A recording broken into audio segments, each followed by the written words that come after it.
Social మీడియాలో పెట్టిర్రు ఆమె వ్యక్తిదే అనుకుందాం, ఆమె పర్సనల్ అనుకుందాం. కానీ సోషల్ మీడియాలో అనకూడదు కదా.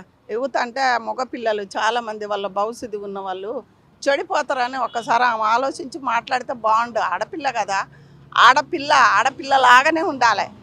సరే, మీరు యాంకరింగ్ ప్రతిదీ చేస్తారు కాబట్టి డ్రెస్సింగ్ దాంట్లో మేము ఎవరం అనం, కానీ కొన్ని కొన్ని దుక్కుల్లో మీరు ఆడపిల్లలాగా ఉంటే ఆడపిల్లలాగా మాట్లాడితే బాగుంటుంది. కానీ మరి ఆ మాట కొంతమంది మగపిల్లగాళ్ళకి ఎంత ఇదిగా ఉంటుంది, బాగుండదు కదా. ఆడపిల్లలు చెడిపోతారు. మన భారతదేశంలో వండుతున్నావు, గాలి బీరుతున్నావు, తింటున్నావు, అక్కడే బతుకుతున్నావు. కాబట్టి అలాంటి మాటలు మాట్లాడకూడదు కదా. ఆడపిల్లలకు కూడా గలీదే ఉంటుంది, మగవాళ్ళకి ఇంకా హెచ్చుడు ఎక్కువ అయిపోతుంది. ఇప్పటికే ఎంతమందో చనిపోతారు ఈ సోషల్ మీడియాలో, యూట్యూబ్లో ఏదేదో గలీది వచ్చి మళ్ళీ వచ్చి నేను 5గురు అంటే ఇక నీకెందుకు ఎన్ని మెసేజ్లు పెడతారు, కోట్లో 2 కోట్లు అమ్మ ఆఫర్ చేస్తారు.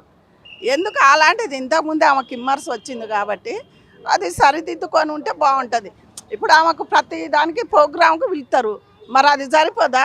వీళ్ళు పిలిచేటోళ్ళకి కూడా బుద్ధి లేదు, అమ్మ ఇలా ఉండాలని. యాంకరింగు ఒక సుమని ఒకటి అర్థం చేసుకోరు. ఒక సుమ ఎట్లుంటుంది, ఒక భారతశ్రీ ఆమె, కేరళ ఒక భారతశ్రీ ఆమె. ఇప్పటిదాకా కూడా డ్రెస్సులే కానీ, మాటలే కానీ, నడవడిక ప్రతి దాంట్లో ఆమెతోటి ఎవరుండ్రో యాంకర్లు చూపి ఇంతవరకు ఇంతంటే లక్ష్మ ఆమె కూడా పద్ధతితో ఉండదు. యాంకరింగ్ కొంతమంది ఎంత పద్ధతితో ఉంటుంది, ఈమెంత గలీజ్గానైతే మేము ఎప్పుడు చూడలేదు, చూడం కూడా.